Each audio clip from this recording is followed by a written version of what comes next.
It's the Brad and John Show. The Brad and John Show. Today's date is October 9th. And by the way, John, I forgot to mention this. If you want to come visit me today, you can come by the St. Louis Business Expo at the St. Charles Convention Center. I will be there in my very own booth, and you're more than welcome to come by. Starts at 11 o'clock. We'll be there till 4 o'clock or 5 o'clock. Actually, it's supposed to end at 5, but everybody leaves at 4. But anyway, 11 to 4, put on by the St. Louis Small Business Monthly. Great publication. That is today, October 9th, starting at 11 o'clock, St. Charles Convention Center, right behind the Embassy Suites. Give us, I'm sorry to interrupt, but could you give us less notice next time? I feel like you're telling us way too far in advance. Yeah, I know, way far in advance.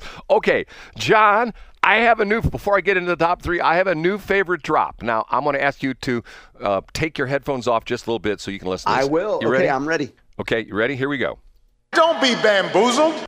Did you hear it, John? Is that either Barack Obama or The Rock? I can't tell. One more time. Don't be bamboozled.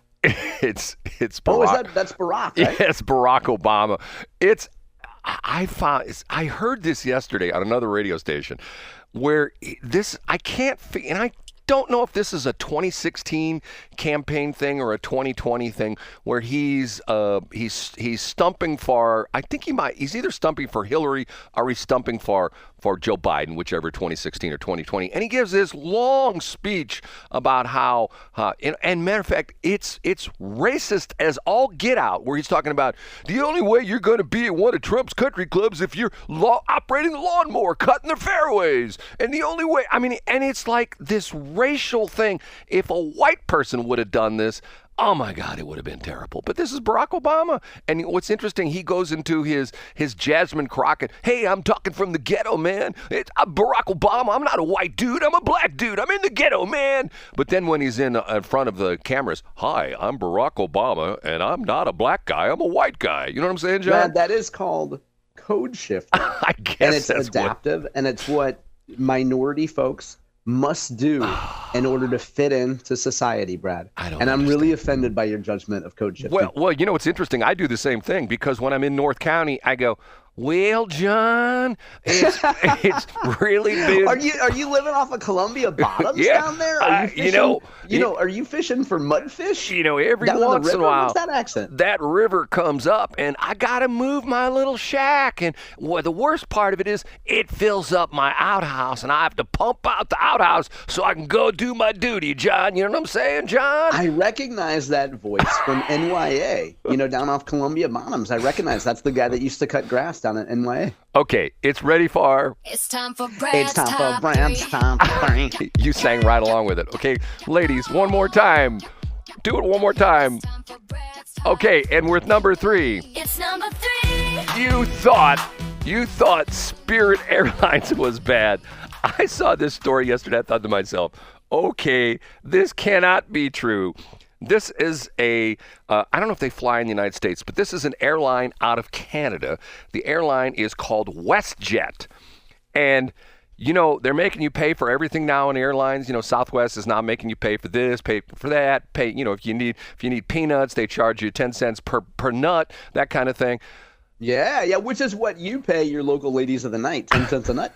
WestJet in Canada is outfitting their fleet of 737 with new seats. And now, if you want to have a seat that reclines, you have to pay extra. Oh, I love it. I hope nobody's told Josh Hawley about this. Go ahead, Brad. He would call a congressional investigation into this. No Go kidding. ahead. Canadian airline WestJet has introduced updated cabin interiors on select Boeing aircraft, adding 3 distinct seat classes and charging extra for seats that recline. Now, the bizarre part of this is there's only 12 seats that recline. So when those 12 seats are sold out, you are SOL as far as reclining in your seat. So I'm thinking, I read this article and I thought to myself, this has got to be on the Babylon Bee, or Onion, and it talks about. And here's their press release. John, you'll appreciate this because this is obviously super corporate speak. The modern cabin experience will offer a bright, airy atmosphere with an upgraded design that features new seats, adjustable headrest, and enhanced cushion and back support with a fixed recline design in economy that helps preserve personal space. Get that? A fixed recline design, meaning it don't recline. That is beautiful. Right. It helps preserve personal space. In other words, the idiot in front of you can't just throw his chair back as soon as you guys take off. So I read this. I thought to myself, okay, this has got John Combest written all over it. Fixed recline design, which means it doesn't recline. Yeah, exactly. Right. The more I think about it, the more I embrace your idea of charging folks based on the combined weight Yes. of their vessel, of their human self and their baggage. That's a brilliant idea. Now, you know that would be challenged in court because civil rights attorneys would say, "Oh, our people are riddled with the diabetes." Mm-hmm. John? Auntie Clarice can't help it. John? And so you would prove discrimination, but still, I support it. John, there's an interesting aspect of this. If you've ever flown a very small regional airline, and this happens quite often in Alaska, where in the smaller aircraft, it's very critical that you get the weight and balance. First off, you can't, and matter of fact, when I read, there's a guy that does all these postmortems of these aircraft crashes, and time after time, they talk about how these smaller aircraft were overweight, and primarily because they had big people, and let's talk be people with heavy poundage on the aircraft, and because of the fact that some of the smaller with these little puddle jumper, I mean not like the ones we have at Lambert, but the little puddle jumpers where they're flying like these small Cessna 12 passenger planes and things like that, they ask you your weight. And not only do they have to be careful they don't get too many people, but they assign you where you're going to sit as far as the balance of the aircraft, because you can't have all the heavy people in the back or heavy people in the front. And the weight thing, they actually got that idea from your Tinder profile. Thanks, John. Okay, ready for number 2? Yeah, let's do it. It's time for Brad's number 2. It's time for Brad's number 2.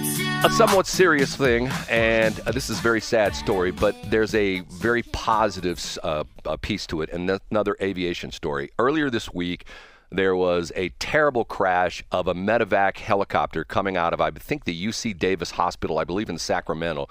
And apparently he had an engine failure right after takeoff. Matter of fact, they didn't have a patient on board. They had the pilot and two flight nurses, two women flight nurses, and they came off the roof of the UC Davis Hospital, I believe it was, which was right next to Highway 50, which is like an interstate highway. It's not technically interstate, but it looks just like interstate in Sacramento. And apparently he lost his engine. The engine flamed out, and he tried to do an auto rotation and did a pretty decent auto rotation. And the only place he could put the ship down was on Highway 50. Unfortunately, he didn't have enough momentum to actually make it onto the highway, and he crashed into the bank. There's like a bank. The highway sort of like depressed there, and the tail boom hit the ground, and the ship hit the highway, and luckily did not hit any cars.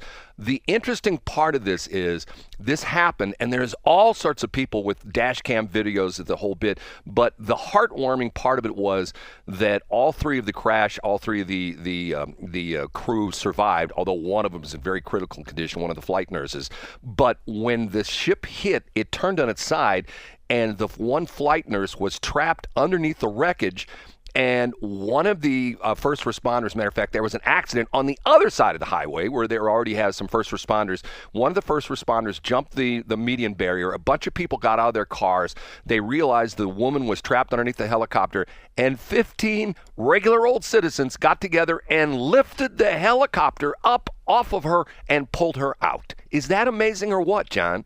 That's amazing, Brad. So what happened? Did they save her? If I just checked again last night, and the medical report is all three of them are in critical condition, and two of them, the pilot and one of the flight nurses, are in critical and stable condition. She's in critical and unstable condition. And the pilot was retired. He worked for the California Highway Patrol as a helicopter pilot for 28 years. Retired from them, went to work for this medevac service, and they have a picture of him winning the California Medal of Valor Award, where in one of the fire fires happened like 15, 20 years ago. He saved like 15 lives, pulling people out of areas that were, essentially the fire was all around him. He came in, and that's really tough flying. Being an ex-helicopter pilot, I haven't flown in years, but helicopters I still remember my teacher, Alan Barklage, who taught me how to fly helicopters. He said, helicopters are not inherently dangerous. It's the missions that they perform that are dangerous. And that's exactly the whole point, because they go places where you can't land a plane there, and that's the whole deal with the medevac. You see a lot of medevac crashes around the country, and a lot of it is for the fact that they're really going into some very challenging areas and some situations that would, are extremely challenging, even for very, very, very, sophisticated and tenured pilots. Okay, ready for number one? Yeah, but hold on. Before number one, that reminds me, I need you to give me a ride. I want to take some photos for my real estate business over in Illinois.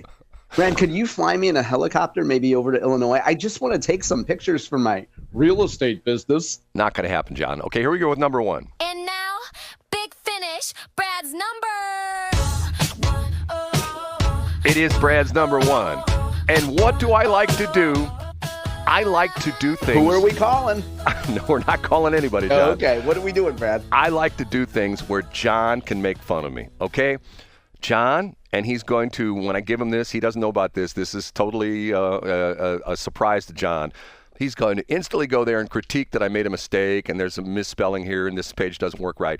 I have a new business. Okay, where does it? What's the address? I have a new business venture I've started. And this is after me doing a lot of AI songs. It's called Adversongs, Adversongs, Adversongs.com.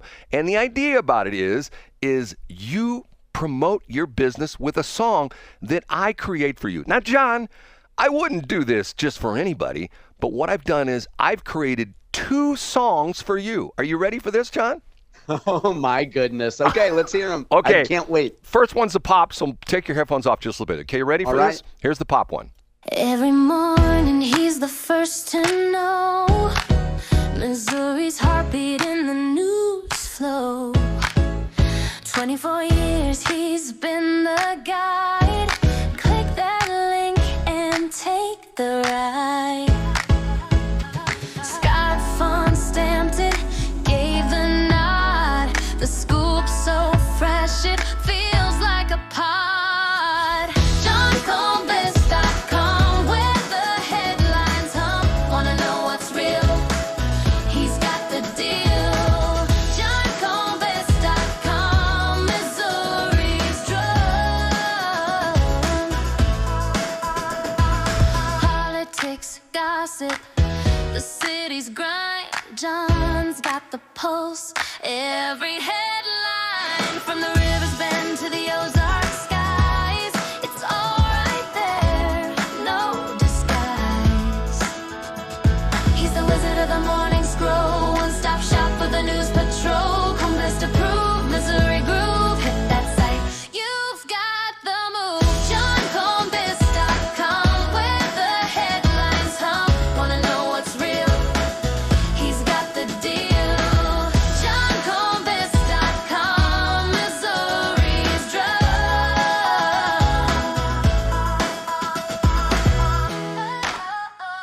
John, what do you think?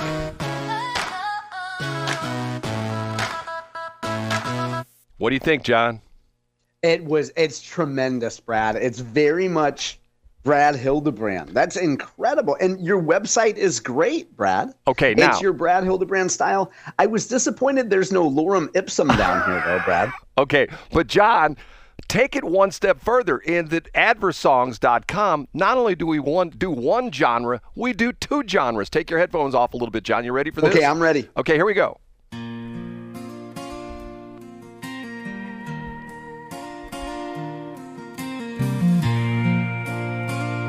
It's got a little intro here, John. Now he's going to start singing right now. Every morning he's the first to know Missouri's heartbeat in the news flow. 24 years he's been the guide. Click that link and take the ride. Scott Font stamped it, gave the nod. The scoop so fresh, it feels like a pod.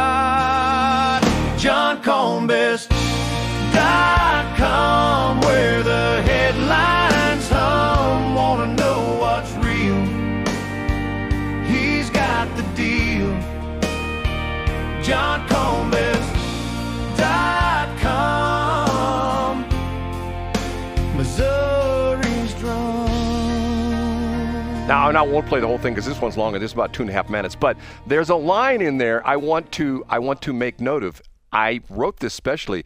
You're Missouri's drum. Do you understand what that means?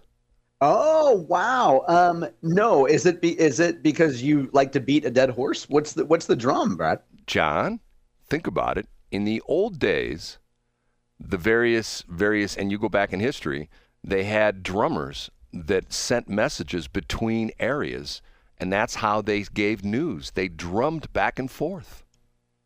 Wow. Okay. I didn't get that reference, but you know what? This could be an educational piece. People could hear it and think, wow, I didn't know that news was spread by Morse code, like in drums. Well, it was. You've never seen where the Indians boom, boom, boom, boom, boom, boom, boom. That means, hey, we've got chicken tacos tonight. Come on by. Did you know? We didn't learn Indian history in the Hazelwood School District in the 80s. We just sang Wade in the Water and learned about Harriet Tubman. With the important Brad, stuff. this is awesome, and your website looks really good. Way to go. I thought you have been suspiciously quiet since fastfoodmediet.com, and I knew that you're a Rolling Stone. You gather no moss. Your expense sheet gathers no dust of buying new domains. I knew you had to have something in the works. Adversongs.com, Adversongs, Adversongs.com. And John, with your permission, I'm going to play both of those on right here in Westplex Talk 104.5. What do you think, John? Is that okay with you? I really am not in a position to say no. So go ahead, Brad. Thank you. What do you mean you're not in a position to say no? You can say you say no all the time. You can say I pride that sucks. myself Don't do on it. not promoting and advertising my website. But Brad, if it helps promote Adversongs, by all means, go ahead and do it. John, why don't you want to promote your website? Hey, I don't you know understand. what? Coming up in 3 minutes, Brad, we have a lot of people online now, and we will be playing for the 4th day, The Life of a Political Showgirl. And you know what? You know what'll happen with that? What's that going to happen, Brad? John, take your heads off on just for a minute. Okay, I'm ready. Don't be bamboozled. Yeah, don't be bamboozled. Don't be bamboozled, Brad. Don't be bamboozled by John Combest. Okay,